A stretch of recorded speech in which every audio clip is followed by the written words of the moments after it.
Hey guys, and welcome back to another SithGeek YouTube video on the channel. I'm glad that this series is back. Obviously, if you didn't already know, my YouTube channel got deleted before, and I had this series going, which is pretty similar to other series that you might have heard before. Cough, cough, cough, cough. I'm not going to say those series, but this series is called Best Than the Rest. Anyways, guys, we're doing Best to the Rest of the Lego DC minifigures from 2020 here. So yeah, we're just going to kick it off with the first and go to the worst. Not to get confused with anything there. Anyways, the best and the rest. We've got 16 minifigures here. I'm going to kick it off with the first one. It's going to be Aquaman here, and I like this Aquaman so goddamn much that I put him in the first position. I just love him so much. I think everything just works, everything goes. Now, this image doesn't do him justice in my opinion. The yellow hair just going down there, very cartoon-like. We've got two faces, obviously. I prefer the angry looking face for him. Then we've got this sort of metal shell that's attached to him, that's maybe attached to his metal arm going down here, and obviously we've got a six-pack going in there. It's disappointing that it doesn't flow as much. We've got this band here for the printing, but fishy like netting going down here, scales of green going down there to the bottom. The legs aren't that detailed, but I think that is pretty accurate. And then the favourite thing about him is this hook that is connected to his arm, this spike, this harpoon sort of like thing, and that is outstanding feature for this Aquaman here, that and his metal arm as well, obviously. So that's why he is at number 1. So coming in at the number 2 spot is actually Huntress here. So Huntress, she was narrowly beaten out by Aquaman in the top spot, but the second spot for her is pretty goddamn good. Now everything about her I love. The contrasting colours with the purple and the black that's happening here. We've got obviously the two sides face. I like this face that she has on right now, just the normal one, not with the grimace or anything like that. So yeah, it's with the purple with the black, it's running all over. We also have a little black cape as well that it ties it in. I think I would have preferred a purple cape, but I think that's more accurate. So yeah, she has on her face this netting that works, that's quite good looking, this purple netted mask that's going on there.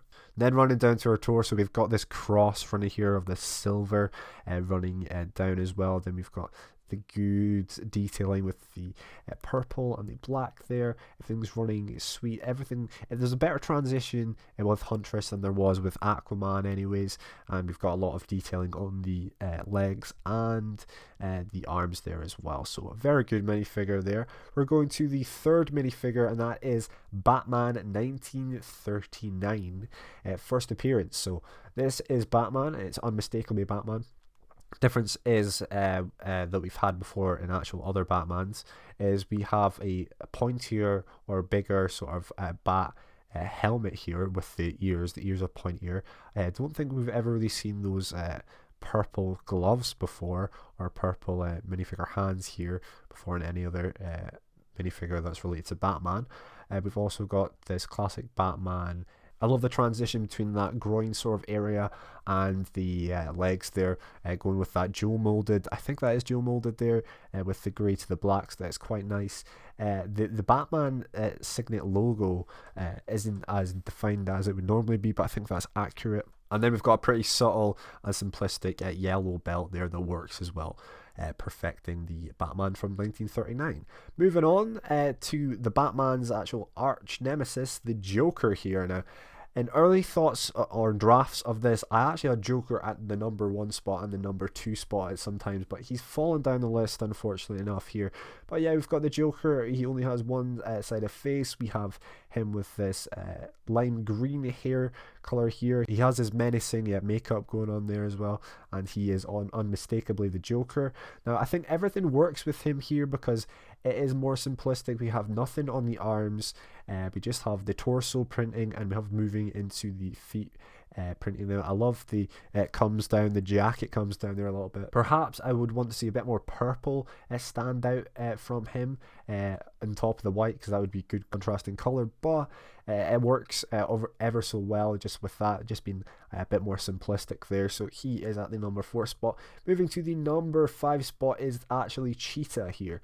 Cheetah is quite unique. I don't think we've ever received this helmet sort of piece before, but do correct me in the comments below if that is a mistake there. So this helmet piece for her with the 2 ears, unmistakably a cheetah. We have 2 faces. We have the side smirk here that she has right now, and the angry face as well. And running down here with the yellow and brown cheetah markings there, it's so good looking. The transitions are nice, the legs are nice, the arm printing's nice, and we can see little claws on the bottom of the feet there as well, making this cheetah pretty divine, pretty good looking. So that was number 5. Moving to number 6, we have the Bumblebee. We have 2 faces again. We have an angry face, we have a side smirk face as well. So with Bumblebee, we have the hair here. She has 2 balls of hair at the top there. I don't know what you could call them.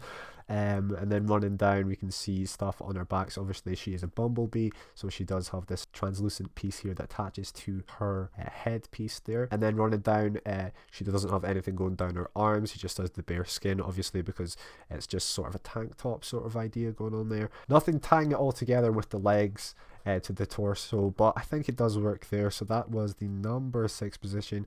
Going to the number 7 position here is another bat related one, and this is called Batmite.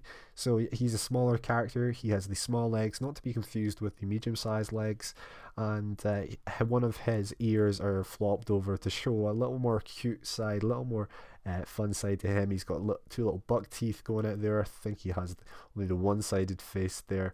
And he's looking interesting. He has a small little blue cape. Even his belt has not done up enough compared to the 1939 Batman there to show he's a little younger. I think this is a Joe print in here for the legs, and the Batmite logo is just, it's like Batman, but it's almost like it's been drawn freehand just by a child. And then it's just been sewn on there as well. So that's quite nice there.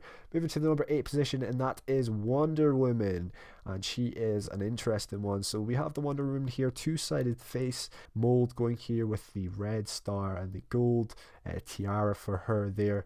And that's quite interesting. That's quite cool. This, I must admit, when I saw this, it looks like it should be an older sort of minifigure, because I don't know, I sort of feel like I've seen it before, but obviously I've not, because it's a brand new minifigure here, guys. Eagle crest there, working nicely with the blue and the red contrasting colours of the blue dress piece down here as well with the white. Everything's looking divine here. I love this minifigure so much.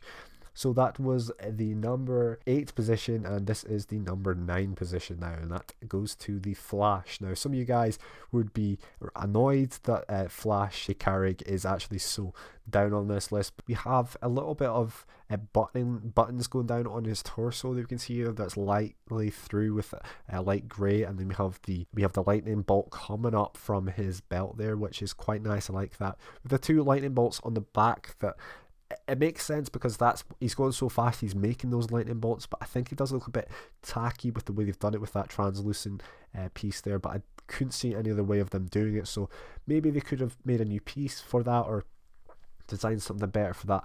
But that is the bad part of this. But the good part, in my opinion, is this helmet. The helmet piece works so well with this, and this helmet could work with a lot of other minifigures, and Wonder Woman could wear this, and a lot of custom other superheroes that you can make yourself could wear this helmet. So that's quite a cool one. Obviously it works with the gold and the yellow, but the pants there, the blue to the red, and we do have a little bit of gold on the bottom to signify what the helmet is actually showing at the top. So that is quite cool. So that was the Flash. Anyways, we're moving on to number 10 position, and the Cyborg here. He is interesting enough when we take a look at him here. yeah, he's quite cool. I love the way that it actually has two separate parts. I think that opens up to the dynamics of what this could bring to Lego minifigures if we have a half and half in the future. We've had a lot of half and halves in this, and I must admit, obviously with the little price hike that we've had in this series, that the detailing throughout this series, even with these ones lower on my list, are absolutely incredible and sublime. Anyways, back to this being Cyborg here. Everything is perfect. I'm actually wondering why he's further up this list. I might have to change it right now, but I'm not going to do that. But anyways, he is sticking at the number 10 position with everything working here and everything going together perfectly for Cyborg. So the number 11th position on this list goes to Green Lantern. So we take a look at him. He's more simplistic. He doesn't have a lot going on at all. So Green Lantern, Simon Baz. It's most is the suit there. We've got some skin toning colors at the side. So he has his sleeves rolled up or a t-shirt going on there with his suit, but this is I mean, it doesn't have a hair piece. I think it's one of the only ones that not have a hair or hat piece in this, so I'm surprised that this isn't even lower on the list, to be honest. But the color combination of the green and black I love. It does stand out and it is quite nice. I do like that minifigure. So we're moving on to, here we are, we have Sinestro here. It's really standout-ish with the pink next to the blue and black. I love that. The hair piece I think works quite well as well. They could have used a more updated hair piece, but then again I think it does work like it should do. And I love the two areas of the face that they have, so the two-sided face. So they have this one-sided face that we're seeing right now with really an angry looking look and a mischievous, diabolical look, to be honest with you guys, and with the yellow eyes. And then we've got another looking face here with just a sort of smirk on his face there. It's just like a normal superhero or super villain sort of Lego minifigure. Its torso here going into the legs as well. So he was pretty sweet at the number 12th position. And going to the number 13th one is going to be Mr. Miracle. So we have Mr. Miracle here, and the green works surprisingly well with the yellow and red. Obviously the yellow and red is bringing us back to Iron Man sort of colors, but we're talking about DC here, not Marvel. And this is quite nice. I love the way they've tied it in, even with the little green parts running through there, like the capes come across and it's held in place there next to these yellow pieces there, so it's like clipped in. That's quite nice. The red leading into the yellow and the yellow leading into the green arms. Everything's flowing in this minifigure. Everything's nice. Everything runs ever so well, especially with the groin connecting piece into the legs. Everything's going, so we've got the green to the red, the yellow, everything lines up perfectly. So a really nice overall minifigure from Mr. Miracle there. Moving on to Metamorpho. Unfortunately enough, with my pack opening I did get a double of Metamorpho, but here we have him. So any minifigure that has any translucent part on it I'm always interested in, because it brings a different dynamic. It just looks different. And we have four sort of sides to him. So his face there is just white, it's dead, there's nothing going on. So there's not really a connection between the head and the bottom part of his body that much, apart from the little bit there. But we've got, so on the left hand side we have this purpley sort of scaly fish-like side going on there, and then on the opposite side it's the same sort of feeling, but it's maybe a bit more tactile, a bit more harsh and coarse looking on the orange side. Then moving down to his legs here, his pants, we do have the M for Metamorpho there, with the pants looking there, which are quite nice. That they work quite well together with the different colors of that mud sort of leg on the left hand side and the translucent sort of water clear leg on the right hand side. A really interesting minifigure, but just when you look at him like from far away it doesn't look that interesting, but close up he's quite a cool looking one.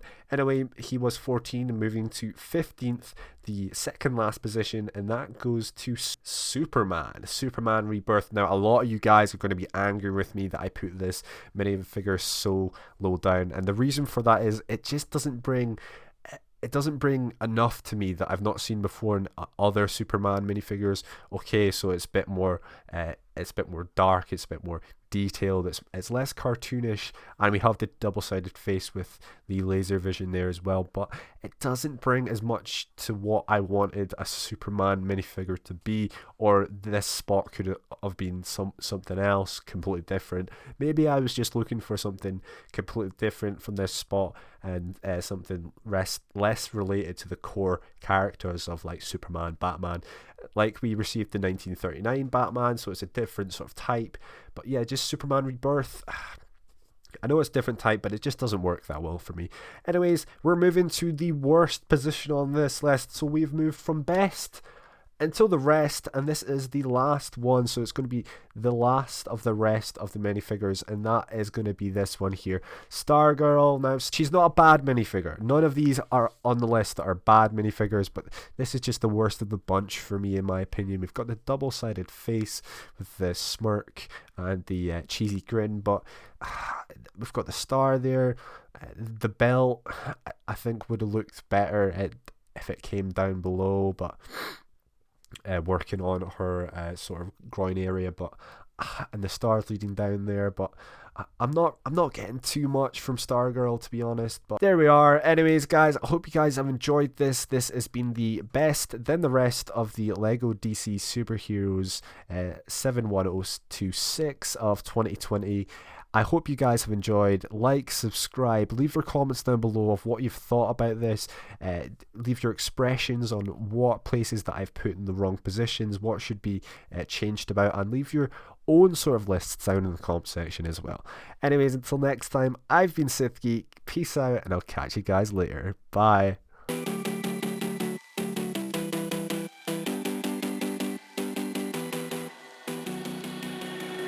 Standing on the edge of a cliff, realize there must be more to life than this. Reaching for the stars.